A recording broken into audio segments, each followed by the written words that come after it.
Good morning, people. Hope you're all doing well. I have just woken up and gotten ready for another day on the Chobe River.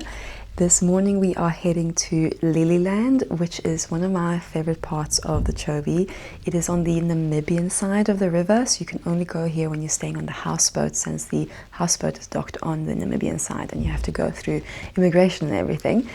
So it is a really nice treat to be able to go there while we stay on the houseboat. It is such an incredible place for birds, such a beautiful area in general, and you're usually just the only boat there. So really great place for photography in general. Very excited. So I'll take you guys along and let's see what we can find out there. This is not a sponsored video, but I am here guiding guests for pangolin photo safaris, and if you would like to join me in Botswana next year and experience the beautiful Chobe, then you can check out all the details for my 2027 safaris in Botswana in the link below. Here we go. Welcome to Lilyland, everyone. This is what we call Lilyland because there's a lot of water lilies. And it is a very nice place for birds and a lot of other things as well. It is a nice place to try to get a little bit lower, so move around on the boat, probably see quite a lot of African jacanas, and it can be really nice to get photos of them from a low angle when they are running around on the lily pads.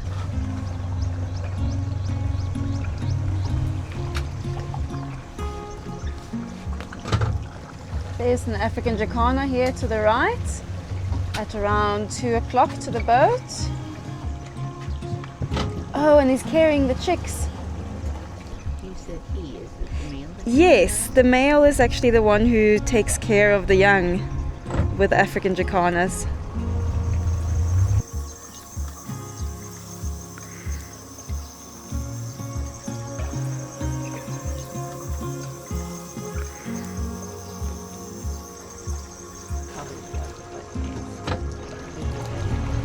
There's a pied kingfisher behind us. Wow. And then wait for the timing as he turns towards the light so you get that catch light on his eye.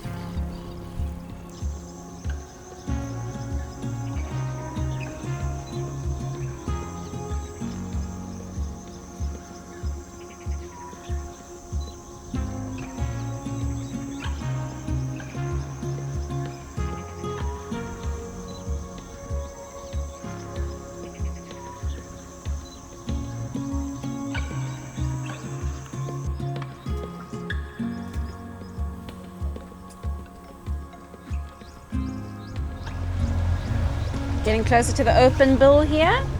Remember to go plus a bit because he's quite a dark bird, so it's nice to just get more details out of those feathers. So at least I would go plus a full stop.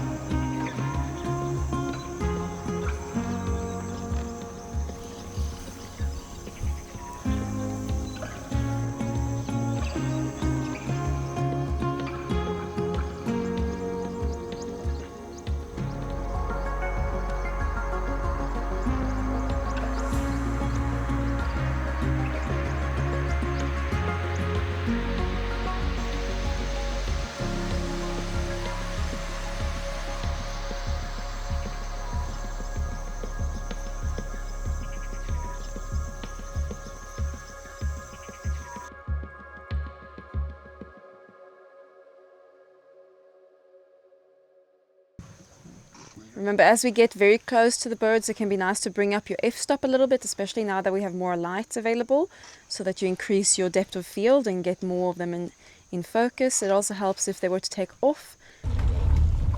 There they are. Can you guys see him there at around 10 o'clock to the boat with the tiny little babies? Very confident one, we can see. So this is a great opportunity to get some nice close-ups of him.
And there we go, we have just gotten back from that beautiful morning.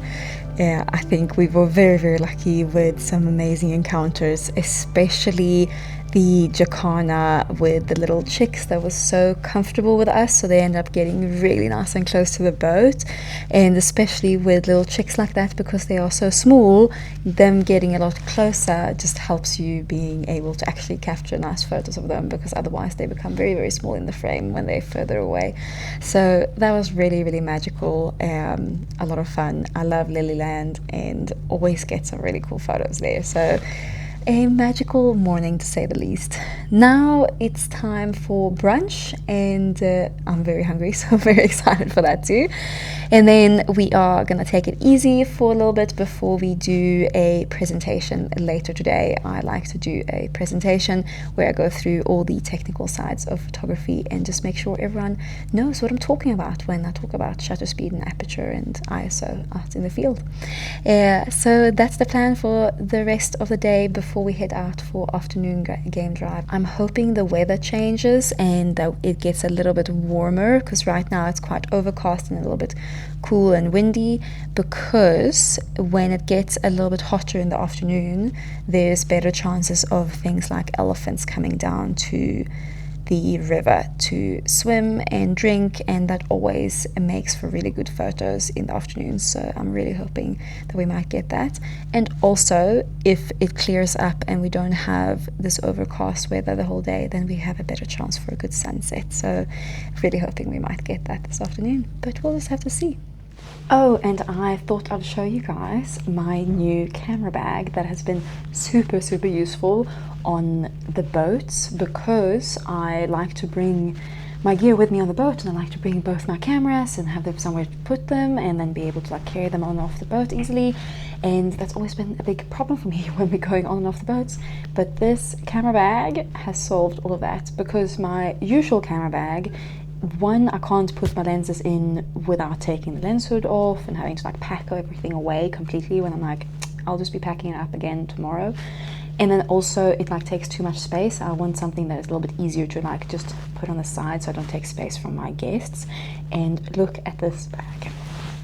This is a big lens bag, and it fits everything that you need. Obviously it's a bit messy, but fits everything that I need. And I've got my long lens with my lens hood on and everything, and my shorter lens with me ready to go. And that has been super, super, super useful to have on the boats. So very, very happy with this.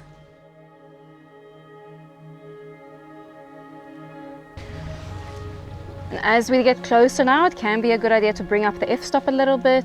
So depending on what lens you've got, how zoomed in you are, especially I see that Rob is shooting on a prime lens, then definitely you want to be more vigilant with your depth of field, because you have a lower f-stop available on that lens. And as nice as that is to use for the blurry backgrounds and for the light intake, we do want to be a bit careful with it, because all of a sudden we'll be shooting something where we just get the eyeball in focus and then everything else will be blurry.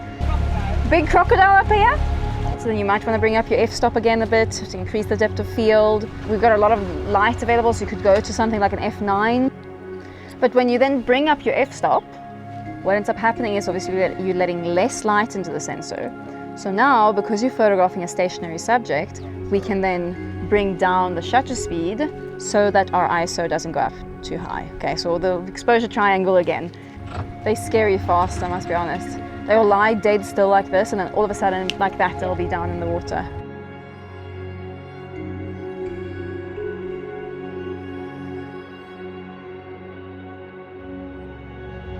Yeah. And now he's just gone in the water. Yep. Would you want to go for a swim now? Let's go for a swim.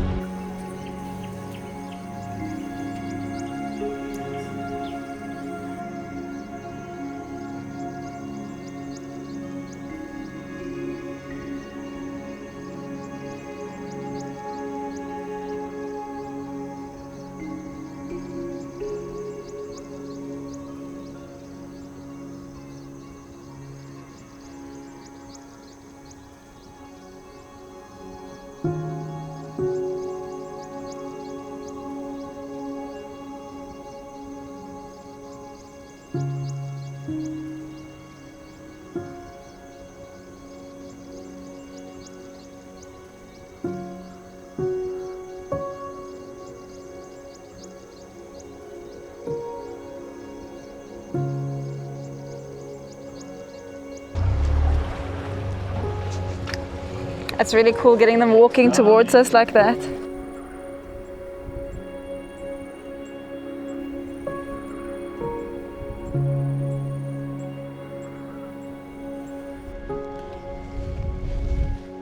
Yeah, now that the sun is behind the clouds, it can be nice to go a bit more plus on the elephants because we don't have to worry too much about the highlights.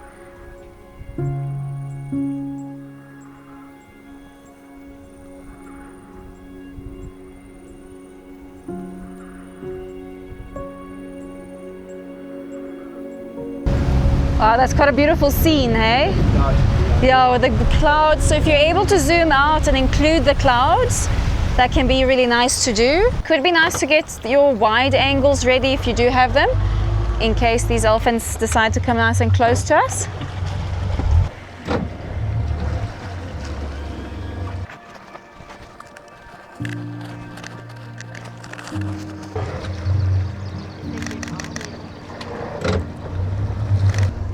So if you are photographing these guys here, it's really nice to zoom out and include the amazing sky.